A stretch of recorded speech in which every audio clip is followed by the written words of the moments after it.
Tonight, the race to contain the Los Angeles fires as crews brace for more dangerous winds. More than 100,000 people now out of their homes, entire communities in ruins. There's so much devastation, there'll be so much work, and there are parts of the community that will just never be the same. The crucial hours ahead as Canada and Mexico send more help to fight the flames. A weekend meeting in Mar-a-Lago, Alberta's premier face-to-face with Donald Trump as Ottawa readies for a potential trade war. We are ready to respond with tariffs as necessary.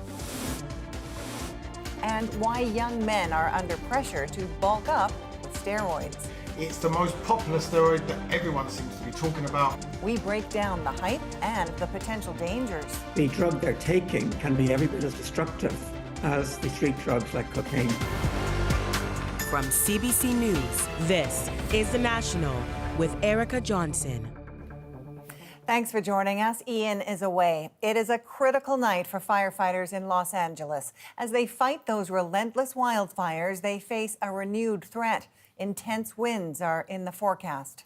Crews did make progress over the weekend, but after 6 days, officials say more than 12,000 structures are destroyed. 150,000 people are under evacuation order, and at least 24 are dead so far.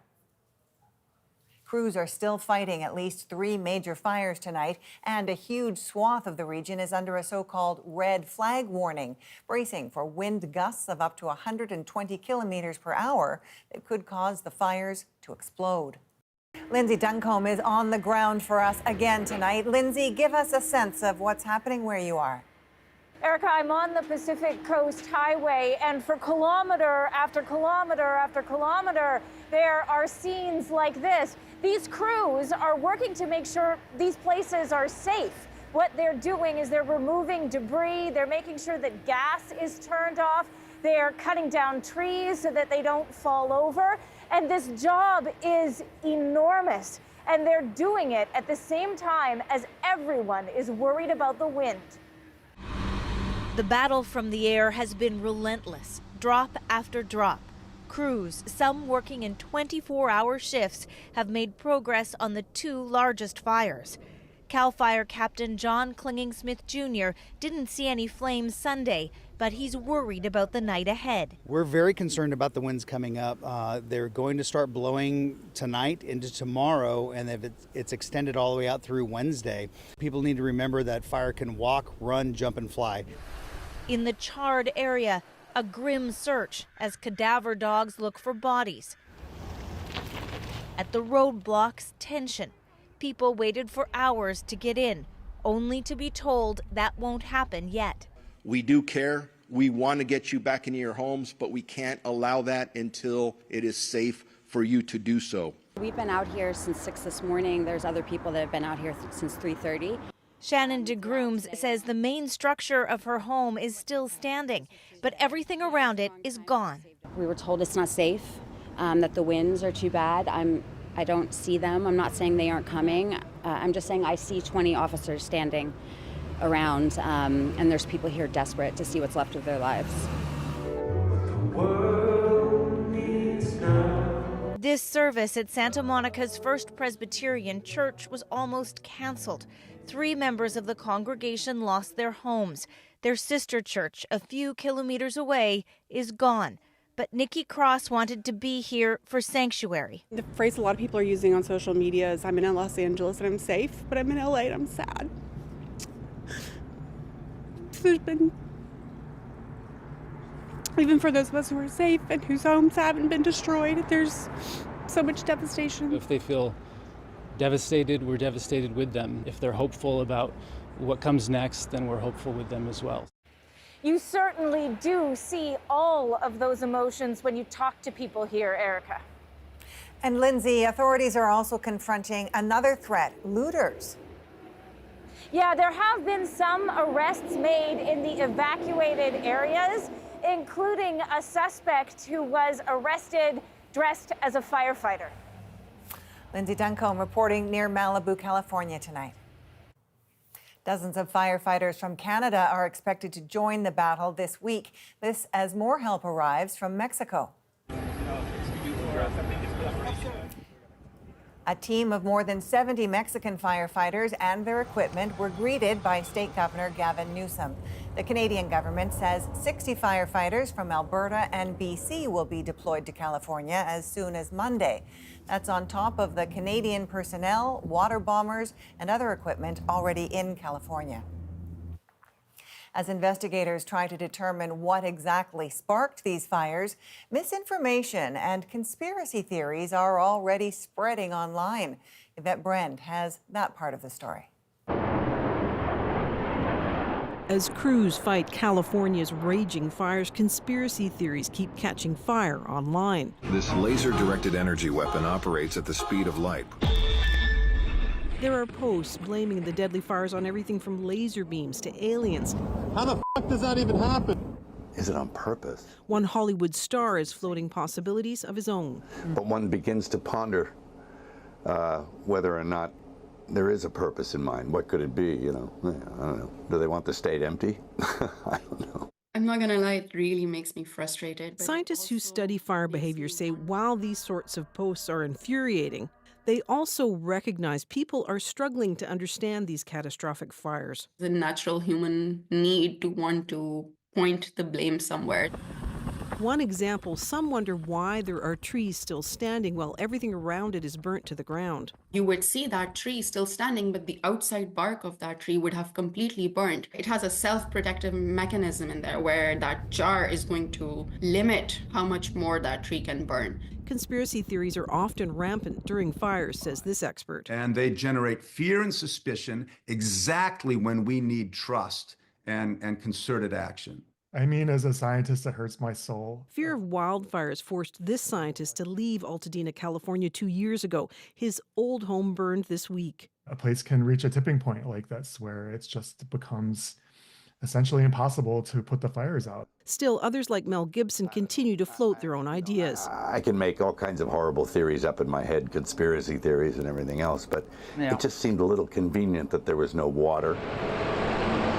Climate scientists hope now the public puts focus on facts and the challenges exhausted firefighters face with more hot, dry winds coming. Yvette Brand, CBC News, Vancouver. These destructive fires are bringing horrible memories to those who lived through the Fort McMurray fire in 2016. We'll examine how they compare and why they're getting worse. That's in about 20 minutes. In just over a week, Canada could face a devastating economic blow if Donald Trump follows through on his tariffs threat. Katie Simpson now with how leaders are pushing back, including one premier's pitch this weekend at Mar-a-Lago. The stadium seating along Pennsylvania Avenue is nearly set up. With inauguration just over a week away, time is running out for Canada to convince Donald Trump to back down from his tariff threat. That if he does choose to go forward with tariffs that raise the cost of just about everything for American citizens, that on top of that, we're going to have a robust response to that. As the Prime Minister vowed to retaliate on U.S. cable news, Alberta Premier Danielle Smith met with the President-elect at Mar-a-Lago twice in 24 hours. Writing on social media, she had a friendly and constructive conversation that she emphasized the mutual importance of the U.S.-Canadian energy relationship and highlighted how hundreds of thousands of American jobs are supported by energy exports from Alberta. Canadian businessman Kevin O'Leary was there too. He says Premier Smith argued Canada's case by comparing the trade relationship to a marriage. And so I understand marriages, they have tiffs sometimes. People, have issues in marriage, but we're long-term married, and we know we have to work this out. O'Leary is a supporter of a Canada-U.S. union discussing a common currency or passport around Mar-a-Lago. And while it may be controversial, he's also argued against the tariff threats.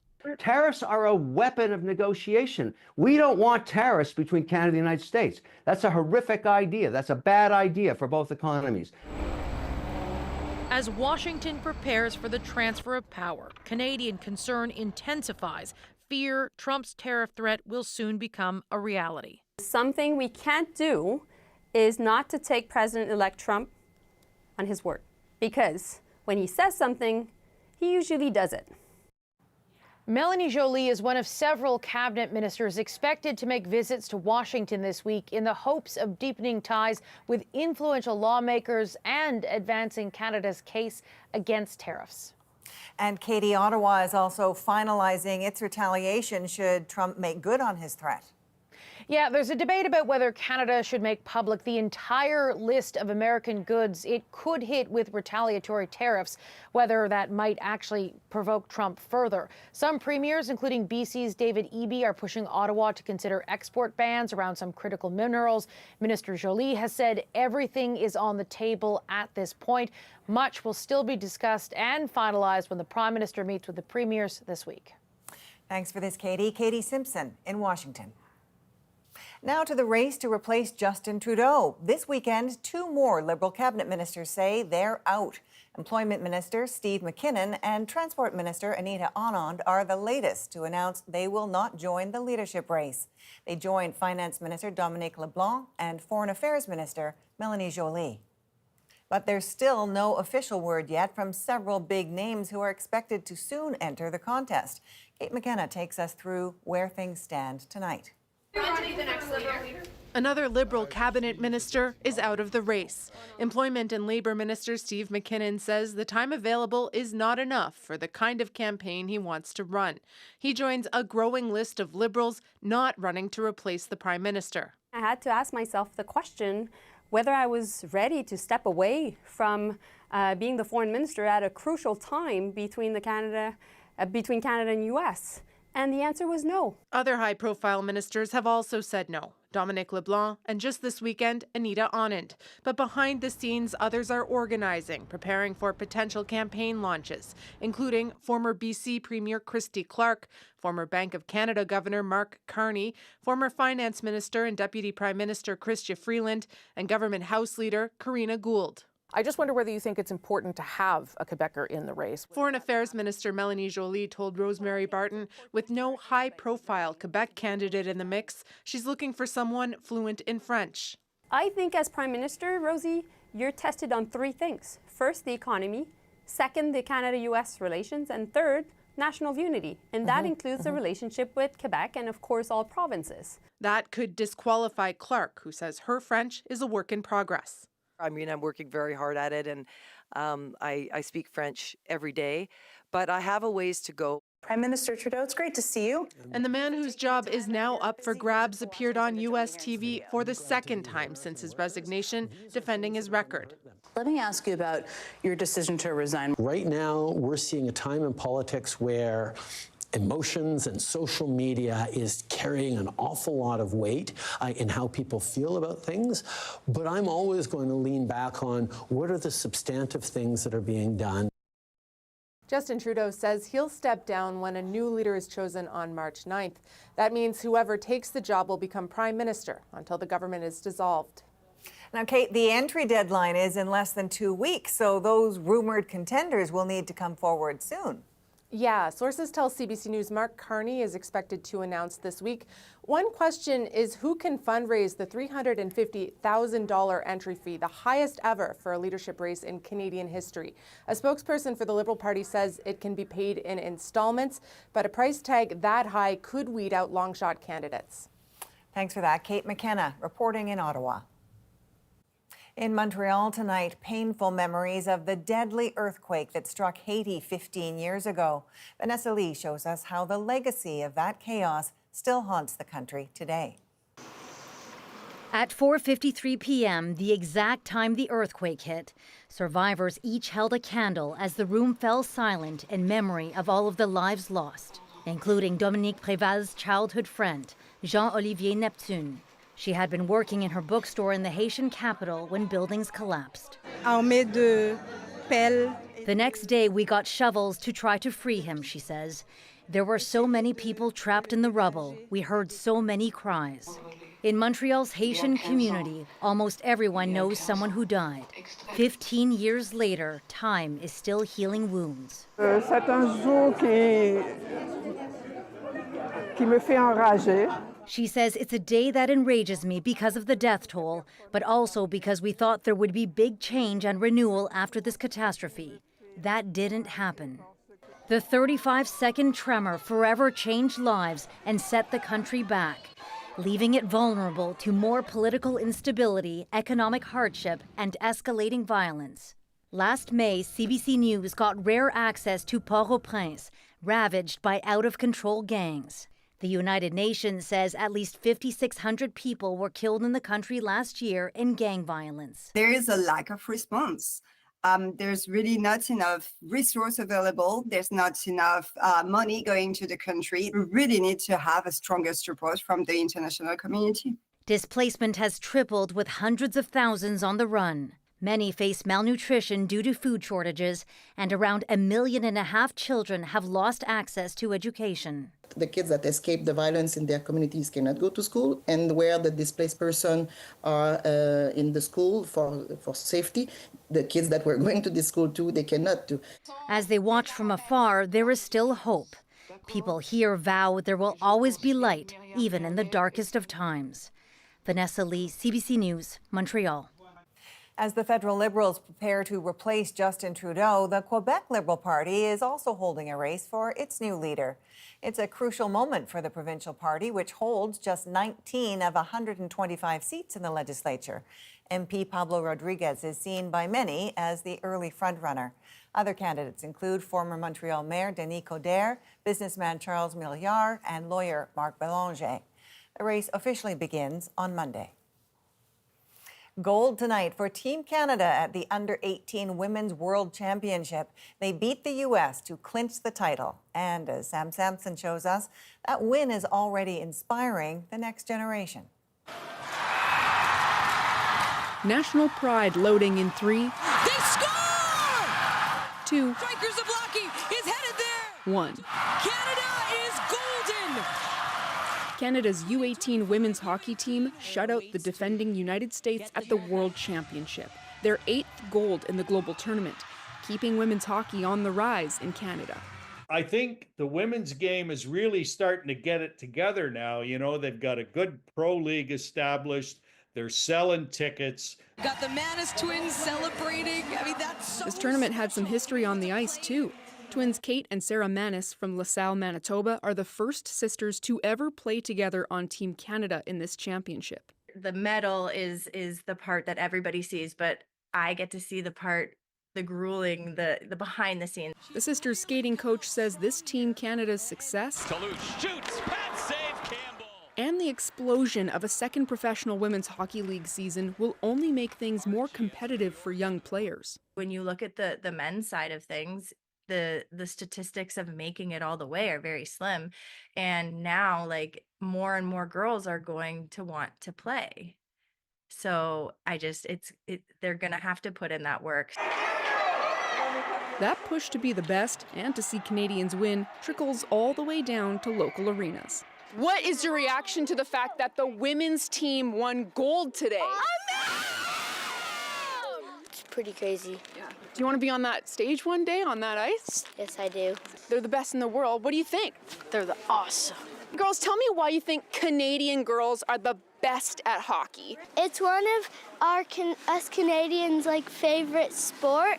Inspired by the best, this generation of players is just getting started. Sam Sampson, CBC News, Edmonton. Researchers in Antarctica have extracted a massive ice core, part of which dates back more than 1 million years.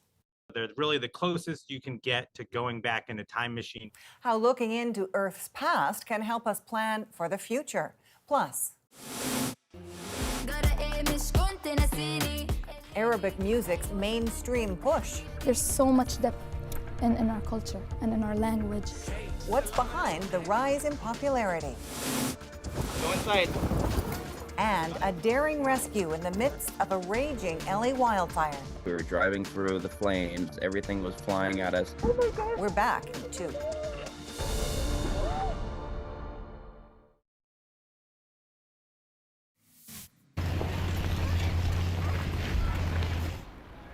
Thousands of skaters hit the ice this weekend on Ottawa's Rideau Canal.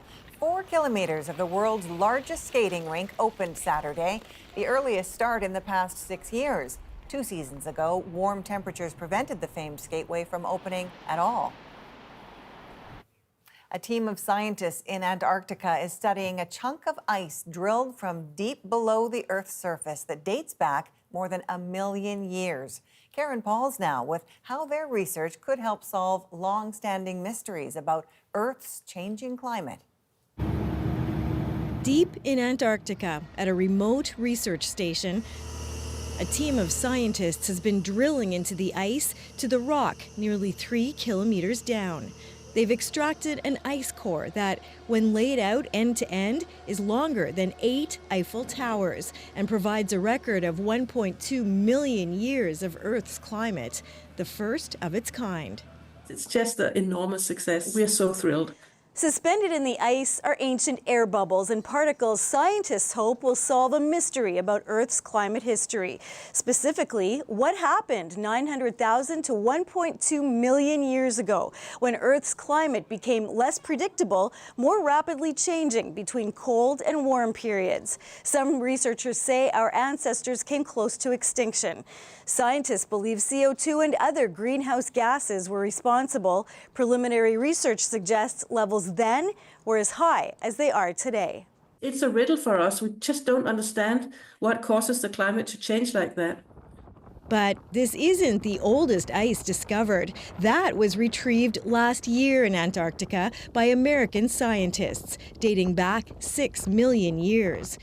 Princeton's John Higgins says this research is especially important at a time when some people still don't believe in climate change. Ice cores give us really a unique record of Earth's past in that they trap little bits of essentially ancient atmosphere. And so they're really the closest you can get to going back in a time machine and being able to measure what the atmosphere was like in the past, with an idea about, how those might be relevant for understanding how Earth's climate might change in the future. This latest sample is being kept at minus 50 degrees Celsius. It's being cleaned and cut into pieces so it can be transported to labs around Europe, where scientists will do their analysis. The first results expected late this year. Karen Pauls, CBC News, Winnipeg. Steroid use is being promoted by some social media influencers, and some are warning that could have dire consequences. They can really affect almost every system of the body, cardiovascular, neurological. Why young men are ignoring that warning. And were the LA wildfires inevitable? What surprises me is people's surprise. The similarities with past fires that pointed to this threat. The National breaks down the stories shaping our world next.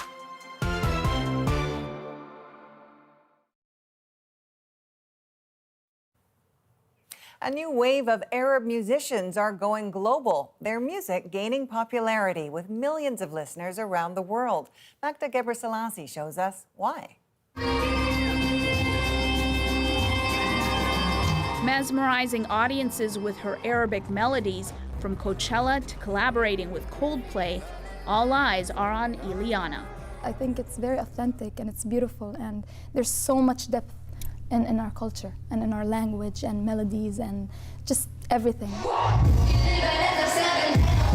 The Palestinian-Chilean artist has found global success with Arabic music, and she's not alone. From pop to hip-hop, artists like her, Saint Laurent, and The Synaptic are drawing audiences in Canada and across the world. It's been very interesting to watch that trajectory. This music journalist has been covering the growing interest in Arabic popular music for some time. I don't think it's quite there yet on the level of Latin music or K-pop or anything like that, but the foundation is certainly being laid. He says platforms like Spotify and TikTok make it more accessible to discover new artists, and the music is getting better exposure in some films and TV shows. But this academic says there's more. The war on Gaza has really contributed to the rise of interest in Arab popular music. Carolyn Ramsey teaches about music from the Middle East and North Africa. She believes Palestinian solidarity movements, social media, and the music are coming together to fuel some of the interest. So the sonic symbolism, material symbols are suddenly in public spaces in ways that are new and different. She also thinks what's resonating is Arab musicians in the diaspora celebrating all sides of their identity.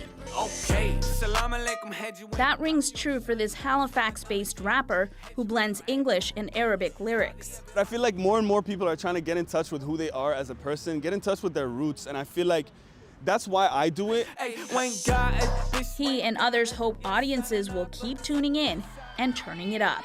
Magda Gebrselassie, CBC News, Toronto. Now it's time to dig deeper into the stories shaping our world. Men under pressure to get jacked with the help of anabolic steroids. Depending on the dosage you're doing, steroids can be cheaper than protein powder.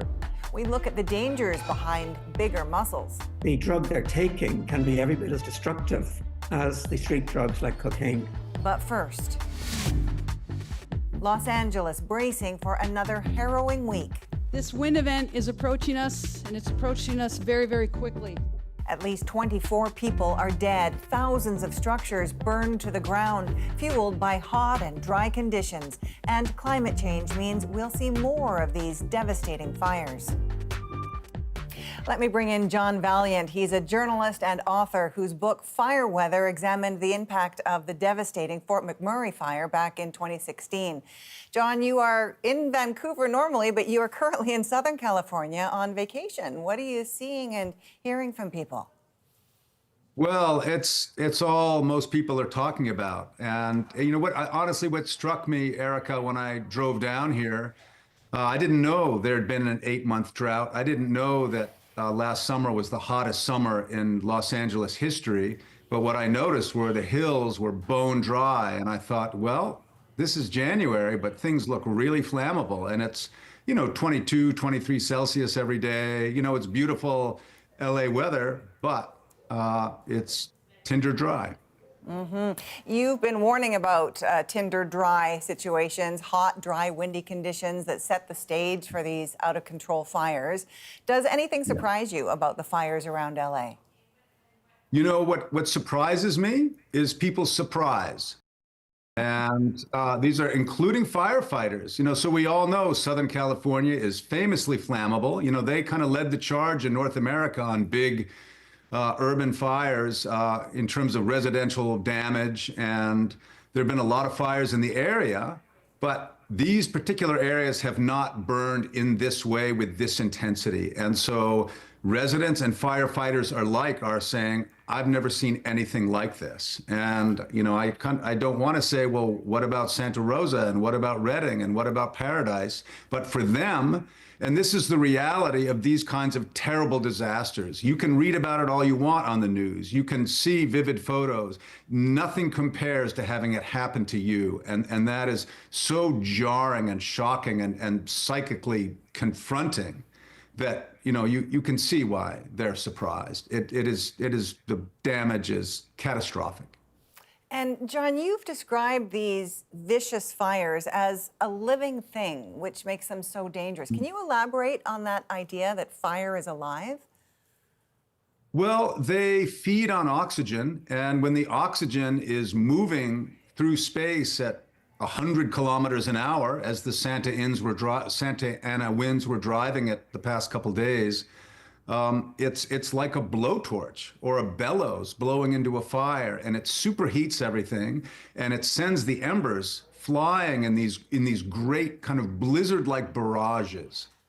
And you cannot fight a fire like that. Though the embers will get into everything. And again, we talked about how dry it was. So that means the ember has no work to do. It can just land on a fuel and it will start smoldering. And with winds like that, it will turn into flame. And what fire wants to do, it's an appetite. Once it needs to keep moving, keep growing. And these kinds of winds and these kinds of fuels, especially on steep hillsides that you find around Los Angeles, are the perfect conditions, very similar to Fort McMurray. And that's, I see so many parallels between these fires. Right, and that, of course, is what your book Fire Weather zeroed in on, was what happened in Fort Mac back in 2016. It destroyed thousands of homes, displaced many people. Nearly a decade later, you're seeing similarities here in LA. Absolutely. There are so many of the same conditions: drought conditions, unusual heat. It wasn't quite as windy in Fort McMurray, but the drought and the heat made up for it. And again, people's surprise. I think, just with LA, as LA is, folks in Fort McMurray too are really familiar with big fires, but they couldn't imagine the fire coming into their community as aggressively as it did in 2016. And I think this is how people in Palisades and elsewhere are feeling. And just that shock, and it's almost like a betrayal. What are you doing here? But the other thing too is the issues on the hillsides, including the water issues. There were hydrant failures in Fort McMurray too, because you're pumping water uphill into communities that suddenly need all the water. And they're not built for loads like that, especially when the houses burn down and the water mains break in every single house, and those water mains are still running water at full blast. And so that's how the reservoirs and pumps ran dry in Fort McMurray, and that's, I think, some of the issue here in LA. You've looked into this. What have you learned about how the very products we're using to build and furnish our houses are part of why fires this size can become so devastating? There are a couple of human causes, besides anthropogenic CO2 and methane, but where we've chosen to build, which is we're moving back into the forest. We're building our houses very close together on steep hillsides in naturally fire-prone areas, such as Southern California. And the materials that we build homes out of now contain a shocking number of fossil fuel products and other flammable chemicals like laminates and all the glues and plywood and bitboard, particle board that are used to sheathe houses and build cupboards. All that stuff is super flammable when it gets up to temperature. And so what we're seeing is, with this heat and with this fire, these homes that are sanctuaries and we think of as very safe, stable environments actually volatilize much more quickly than you might suppose. And so you have these explosive responses from our homes, and that is very disconcerting. So interesting. Is there anything then, realistically, John, that we can do at this point to curb these fires in the future? Oh, yeah. There's a lot of low-hanging fruit to be picked, if you will, around our homes. And Canada is really lucky to have the Fire Smart program. And I don't think it operates in every province, but certainly out west it does. And fire department representatives from fire departments will come to your neighborhood, to your cul-de-sac, to your backyard, and look at how to fire smart your immediate environment. Obviously, metal roofs are better than tar shingle and cedar shingle roofs. Growing pine trees and flammable shrubbery right around your house is probably a bad idea. So there are a number of things that we can do ourselves that don't actually even cost very much money to lower the chances of our houses catching fire, probably by double-digit percentages. That said, when you have a firestorm situation like we had a couple days ago, and we're going to have again here in California, and like we had so tragically in Slave Lake and in Lytton, BC, and up in Fort McMurray, there's nothing you can do after a certain point. But there's a lot you can do up to that point. And so, it's worth it to try. All right. I will leave it on that note. Thank you, John. No, you're very welcome, Erica. Take care. Some social media influencers are pushing steroid use, and young men are the primary target. It's the most popular steroid that everyone seems to be talking about. The side effects that could follow and the risk of becoming dependent.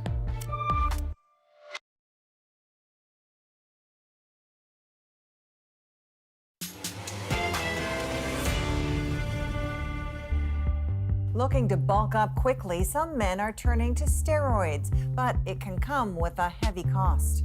One of the things in the message that he left us was that he couldn't take the lows anymore. Experts warn about the downsides.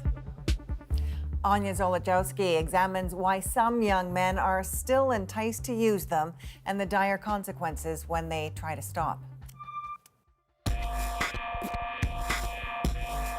Here's a couple of tips to be more masculine. If you start doing military workouts now, you won't believe the results. The pressure to be big, fit, strong. It's everywhere. All these guys that look like jacked and amazing, and like they get all the attention. Men hyping up steroids. Trend. It's the most popular steroid that everyone seems to be talking about. Social media is a huge factor in all body image and body dissatisfaction. But there is a dark side to this growing influence of steroid use. Can be every bit as destructive as the street drugs like cocaine. Potential side effects you could run into. We saw the physical effects. We didn't see the psychological effects as much. He made a really, really bad choice.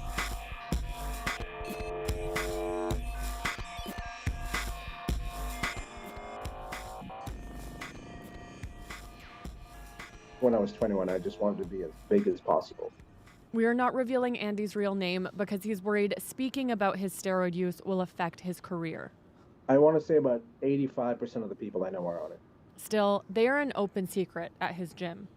Do guys on the floor, ask each other about steroids?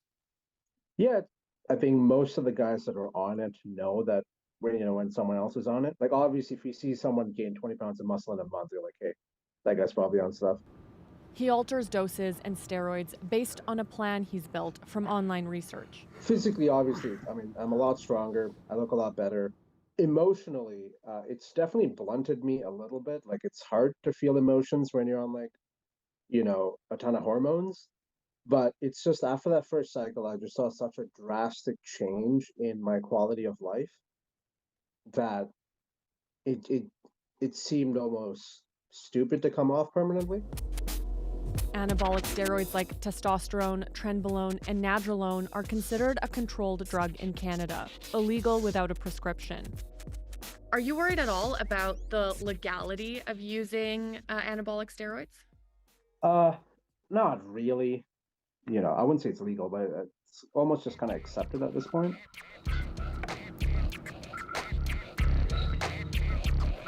So he gets his steroids online, and for pretty cheap. Depending on the dosage you're doing, steroids can be cheaper than protein powder. So I'm just gonna Google accessing steroids in Canada online. Injectable testosterone, injectable steroids. There are a lot of websites like this where you can buy steroids seemingly without a prescription. I have a bottle of Anavar. It's easy and there are so many options. So yeah, it's all ready to buy, making this all shockingly accessible. Social media is not only a driver of poor body image, but it's also a space where information is gathered to actually access and use these things. Kyle Ganson studies muscle dysmorphia in men. Which is really just kind of this idea of your perceived insufficient muscularity, basically. Like you perceive yourself to be smaller or less muscular than you actually are. Male body image has evolved. And for some, it's no longer about the bulging biceps of Arnold or Sylvester. They want to be toned and cut, like Chris Evans or Aaron Pierre. And that's because of the muscular body ideal. Perpetuated in society, you need to look this way. And they go to extreme lengths in order to become, bigger, and that might be anabolic steroid use. One of Ganson's recent studies found that up to 25% of users had symptoms of dependence. They can really affect almost every system of the body, cardiovascular, neurological, endocrine, et cetera, et cetera, et cetera. Andy says he hasn't experienced any serious side effects, but he does admit it is hard to stop taking steroids. I don't come off completely anymore. Like when I used to get off them completely, it's about 4 to 6 weeks of just hell, because you go from 10 to 12 times your regular amount of testosterone to nothing in your body. Your mood swings aren't great. You're kind of always irritated. A small percentage will get into terrible trouble, but many won't. And yet, of course, the drug they're taking can be every bit as destructive as the street drugs like cocaine. In the UK, psychiatrist Dr. William Shanahan says more men are turning to steroids, and those who do need to be more aware of what they're taking. Sometimes the abrupt cessation of drug use can lead to major symptoms of depression and sometimes even the onset of suicidal thinking. One of our regrets was that we didn't understand better what he was taking. This is a great book of memories. That's him in the Bahamas.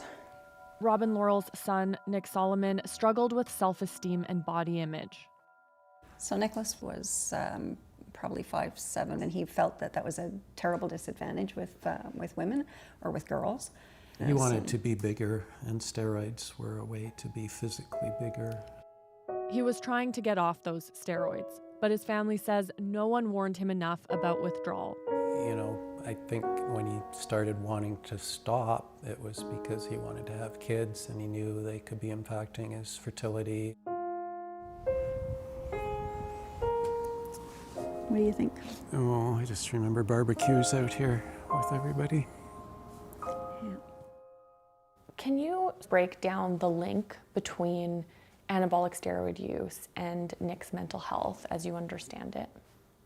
There's just no question in my mind when he stopped buying them, you know, he was having more struggles and more lows. We just think that he'd become more emotional and vulnerable. One of the things in the message that he left us was that he couldn't take the lows anymore. Nick died by suicide last year at 33. The link between Nick's death and steroid use is still not clear.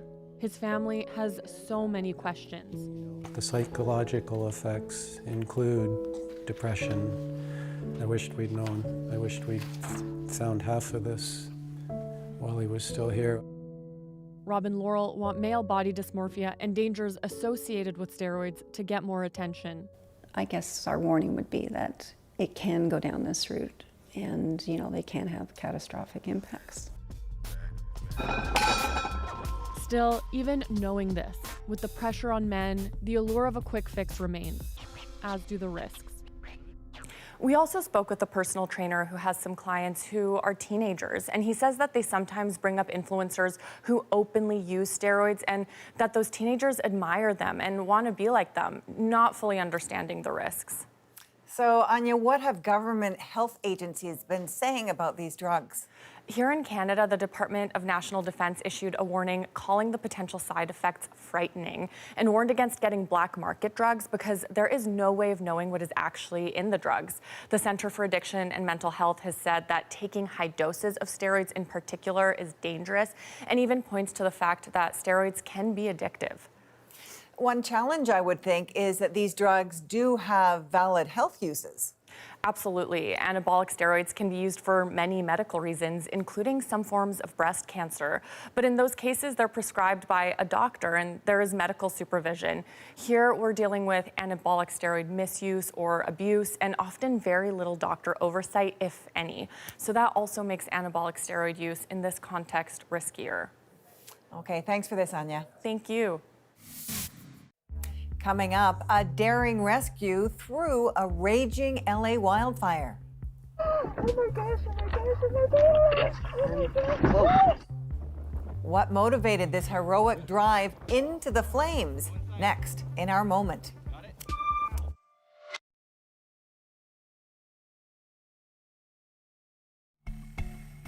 You're looking at a dramatic rescue captured by Caleb Serban Lawler as he drove toward the flames of the Palisades wildfire. Just before, a woman who lived up the hill had run down, begging for help. Her 4 dogs still in her home and the flames growing closer. The level-headed actions that followed make our moment. Okay, come on, go inside. She's like, I would have died. I would have died. I would have died if you didn't grab me. Like, you saved my life. We were at the top of the hill, top of Palisades, and then this woman comes running down the hill, and she's banging on my window. You okay? No, I didn't even see her because the smoke was so bad. She's like, I have 4 dogs, we need to go back. And I'm like, okay, well, let's do it. Yeah, I got you. We were going back up the hill. It was literally like an apocalypse. Oh my gosh, oh my gosh, oh my gosh. Every single house was on fire. We were driving through the flames. Everything was flying at us. The embers were crazy. It's literally like snowing fire. You couldn't see anything. So we went up, grabbed the 4 dogs. She had a husky on her lap and 2 chihuahuas in the footwell. And I'm like driving with one hand, holding the pit bull in the back. The whole car is smelled with ash, but we made it out. It was all good. We figured it out. Thank you so much. I got you, no problem. You know, just doing the right thing, you know, getting them out of there and getting them to safety. Oh my, and the story does not end there. It turns out the woman did lose her house, and so Caleb drove her to his friend's house where she is now staying safely, and all 4 dogs are doing well. Talk about running into the right person at the right time. Way to go, Caleb.